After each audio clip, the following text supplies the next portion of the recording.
হয়েছে দিন হাজিরা পাচ্ছে।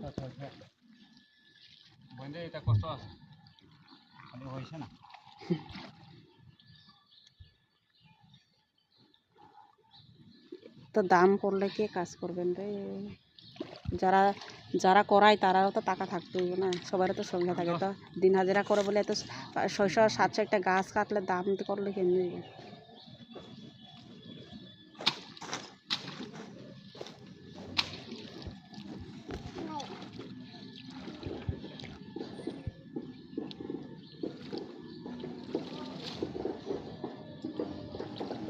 ও মাই গড, বিছা বিছা।